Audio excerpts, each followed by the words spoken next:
It's the nose. All right. Let's see what else we got. There we go. We're on YouTube. Good morning. Hey, Sorry, good morning. we're late. All right. Let's see. What do we got up first today? We should probably do local birthdays. Local birthdays, Yeah. we've got Tiffany McCauley. All right. And then my son's birthday is today. Okay. He's 24. All right. Chai, what the chai? All right. There you go. Round of applause. You know him, you love him, see him around town, point and laugh, and tell him you heard about him on the radio. It'll be hard to find Chai, though. He's in Spokane. He's in the valley, though. He is? Probably can hear us. Oh, he probably can. Yeah. All right. He's not up yet, though. He gets up by noon. Oh. He works late. I remember those days, that swing shift. Yep. Yes. All right, Daisy got birthdays, celebrity birthdays to go along with that. Just a few for the, 23rd of July. That's scary. Larry Manatee from Magnum PI is 76. Manetti. All right. I like Manatee better. Come on, just let me go with It's Italian. It's got to speak Italiano. Eddie McClurg, I got that one right. He was the school secretary. Grace in Ferris Bueller's Day Off. He was a bad guy. 74. Woody Harrelson, he is 58. Eric LaSalle from ER, 57. Marlon Wayans from 47. You have any problems with my pronunciation of LaSalle? Just checking. LaSalle. Okay. Oh, I don't know. LaSalle. It's LaSalle. There, I like that. I've heard his name before. I happen to know that one.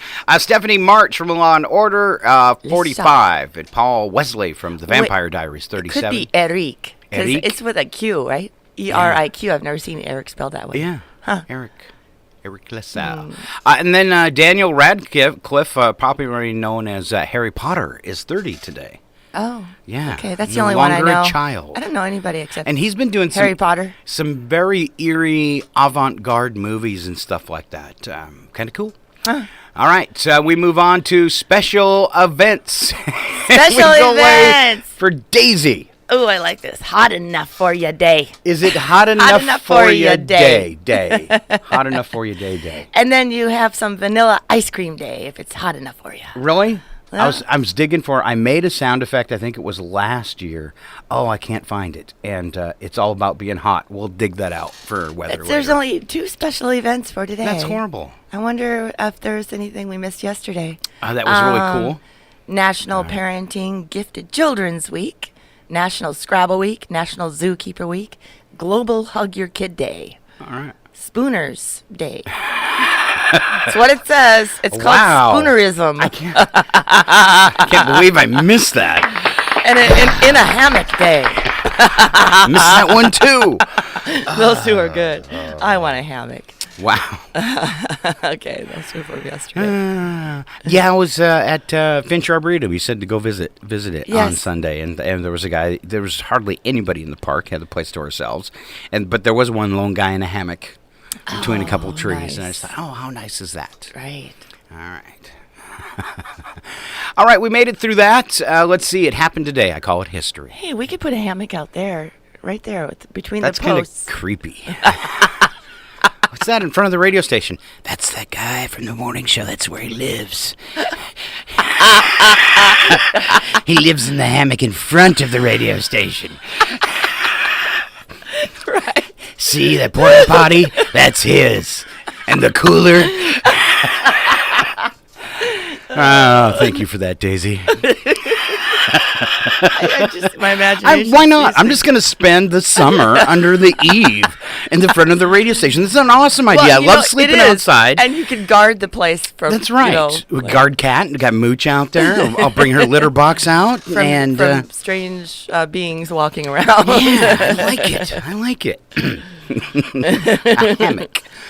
All right. Have your coffee delivered and pizza. All right. It happened today in history. We'll start off in 2019, where Scott moved into a hammock in front of the radio station. And had pizza delivered. And had pizza delivered. All right. I like to have everything delivered. Everything delivered. Coffee, Everything pizza. delivered. Chihuahua's a little different. I worked in a really small town, and you could say on the radio at night, you could say, man, I wish I had a hamburger and a Coke, and somebody would bring you one. Never been that lucky in Chihuahua, but maybe I should start working nights. Nights? Do the morning show at night, because I don't like getting up early. The night show. The night show. What would the night show be like? kind of like this, but darker. Naughtier? Maybe. Depends how late it's on. All right. It happened. What? And what you been smoking? Yeah, oh, Daisy, you hippies. You hippies. Oh, wait a minute. Wait. I got a peace sign on. You're starting to look like a hippie. Yeah, hanging out with you too much. It happened today, 1715. The White House in America was authorized for construction at Little Brewster Island, Massachusetts. Are we having speech problems? I have a problem. I've always had a problem with the word Massachusetts. And Mississippi. But if you say it like Massachusetts, everybody knows what state you're talking about. Okay. The state of confusion. Massachusetts. 1827, the first swimming school in the U.S. opened in Boston. Its pupils included John Quincy Adams and James Audubon. Oh, really? Yes, who were the creator of the Audubon Society and, of course, a former president. 1829, William Austin Burt of Mount Vernon, Michigan, received a patent for his typographer, a forerunner of the typewriter. I don't remember any of that. Typographer. You weren't along in it. Well, maybe you were, but you're probably in a different body, right? It's in a different dimension. There you go. 1903, Detroit, Michigan. The Ford Motor Company sold its first automobile, which included a twin-cylinder internal combustion engine designed and manufactured by Henry Ford. On to 1904, some people say the ice cream cone was invented today by Charles E. Menches during the World's Fair, during the Louisiana Purchase Exposition in St. Louis, 1904. The ice cream cone. Oh, the ice cream cone. All right, 1982, we're going to jump. Wow. 1982. 78 years we jump until something important happened. Yes, Diet Coke was invented. Wait, I think it's coming now. I remember. I think I was an Indian. Before? Yes, Okay, yes. all right. I was teaching children, and I was really mean. I was very strict. I can picture that. Get your shoes on. All right, and Oh, then that's right. We don't wear shoes. 84, this was a crisis. Vanessa Williams became the first Miss America to resign when she surrendered her crown after photos of her appeared in an adult magazine. She then went on to make some hit records. No problem. 1994, an asteroid orbiting between Mars and Jupiter was named Zappa Frank after rock legend Frank Zappa. Frank Zappa, what a cool name. 2003, Fort Worth, Texas. Fred Madugan was trying to conserve our natural resources when he walked into a Wells Fargo bank and handed a teller a hold-up note written on an old sheet of paper. He got his cash and was out of the building before the teller turned the sheet over and saw just what it was. It was Fred's resume and a piece of black construction paper covering his name. The cops easily peeled away the tape and quickly made an arrest. Where was this? Texas. Texas. Yes. Yeah, most people use a Sharpie when they want to. It's called Texas Hold'em. Is that's what that's called? I got my two hands up.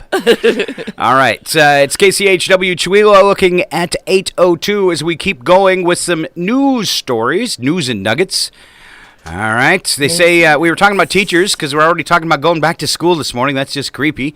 And they're in the news again. The type of teachers most likely to be remembered by their students. So you teachers, you gear up because it's just a few days away. And it starts all over again. Oh, sorry. Wow, Scott. That was a great drop-in. Let me put my nice voice back on.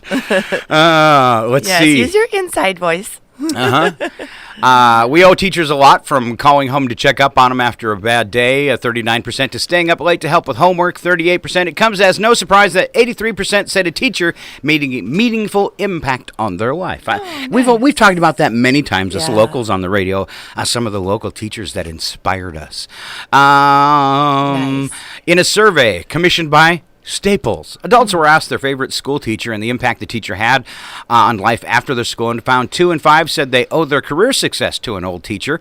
Results also found 77% had a favorite teacher, yet nearly 1/3 have never thanked them and wish they did. So, do you have a favorite teacher that you would thank? I do. Yeah. I do. When I went to school, I've said her name several times. Since you're kind of like on the radio show, you haven't heard it. She passed away a few years ago. Sherry Frizzell, probably. Okay. Her and John May's psychology class, I think, were two of the biggest impacting things that I had from school. I had a philosophy class in college, and I don't remember his name right now, but it was awesome. It was down at Gonzaga. I remember in psychology, John May, he graded you. The class was graded on a curve. Like you would be in college or something. So it was really tough because we had this really, really, really smart guy in our class. I mean, he was like levels above everybody else, and he always blew the curve. Thank you, Aaron.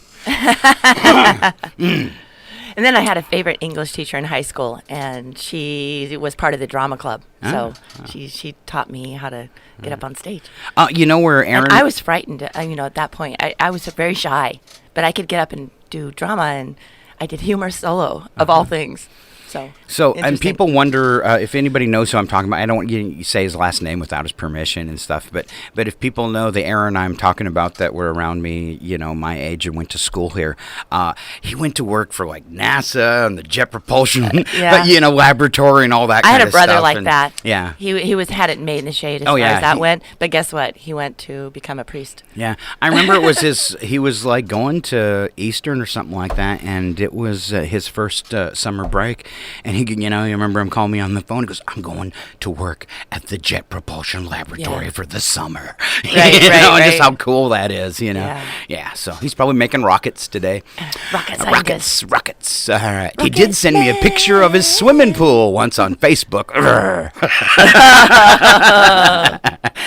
All right. Good job, Aaron. See, there's somebody from another person from Chihuahua that just went into basically outer space. There you go. All right. Let's see. Back to the teachers. We were talking about this. Results found 77% had a favorite teacher that inspired them. Top of the class for America's favorite teachers, English teachers, according to the results. 3 in 10 respondents reported teacher had bought them school supplies if they couldn't afford them, as well as bought them lunch if they didn't have the money. Nearly 3/4 of Americans have stayed in touch with past teachers. Adults 25 to 34 were the most likely to stay in touch. The top activity respondents did with their favorite teacher was meet up for lunch or dinner, 47%, followed by a meeting at a community event, 46%. All right. Something I've been asking myself my whole life, especially during these hot summer months. Does swimming count as a bath? I washed my hair in the creek yesterday. It was awesome. Did. Yes. Social media is seemingly torn on the question. Does swimming in a pool count as taking a bath or a shower? It even has its own hashtag. Hashtag summer bath. Turns out people are split on the idea. Even the CDC weighed in with the results of its own study, which found that 51% of Americans surveyed admitted to using swimming as an alternative to bathing. I like it. All right. Especially ocean water. Yeah, but when you're in the city pool with your shampoo, people frown. You see, I'm just adjusting the pH of the pool because I pee. It's all natural soap. It's hippie soap. Oh, if you use hippie soap, it's okay. They highly recommend showering before you get in the pool, yet the agency hasn't actually declared any rule on what to do after you swim. Apparently, some people assume that the chlorine in the pool works the same as soap. The other half are really grossed out. It's even a debate. I can't get into pools because of chlorine. Yeah, it's too strong for me. Too strong for you. Yeah. I just make salt baths, put salt, a little bit of essential oils, light up some candles. All right. Sounds like you might do this next one, too. People love their pets. If my goldfish. Yes. What's wrong with him? Well, veterinarians at the North Carolina State University are delivering life-saving treatment, including cancer treatment and even surgery to some finned pets. Greg Lubart said he doesn't think twice about doing surgery on goldfish and koi because their owners consider them part of the family, and he wants to do his best to help them. Okay. Oh, that's a good forte, huh? What? Fish are food. Oh. Sorry. But so are cats in some places. And dogs. And dogs. Right. And horses. Yes. Cows. Yeah. Pigs. Lubart said North Carolina State handles about 50 fish cases a year, from CAT scans to chemo to operations. He says owners have spent up to $2,000 on a goldfish. Wow. Huh. Interesting. Okay. They even have an audio clip on that. Interesting. So that's really true. This isn't the fake news, Scott. This isn't the fake news. And just to prove it to you, half century ago, long before premium wine and high-tech boom transformed the county, Farmers Day at the annual Sonoma County Fair in California packed several thousand spectators into the racetrack grandstands for a series of events, including Pig Scramble, which involved freshly weaned piglets weighing 40 to 60 pounds. As a whistle sounded, scores of kids charged toward the pack of a dozen or so pigs. In those days, the winner got to keep the pig. Wow. Keep what you kill. Ending a time-honored event tied to the county's agricultural roots. The 83-year-old county fair next month will not include the former favorite event. Oh, no pig chasing. Instead, this year on Farmers Day, on August 4th in Sonoma County Fairgrounds, 20 elementary school kids will try to tote a vegetable oil-slicked watermelon around an obstacle course, racing against the clock. Huh. I need some vegetable oil and a watermelon. Stat. I need to test this. That would be funny to live watch. on YouTube. I know what you're doing tomorrow on the show, Daisy. I'm going to test that. Yes. I'm going to bring you Oil a up a watermelon. watermelon. And say, make "Here, Scott, an go, obstacle course go, in the front fetch." parking lot. Go, Daisy, go. No, go, Scott. No. Fetch. You're far more limber. There's about to be an app for your baby's diaper. Oh, no. Enough said.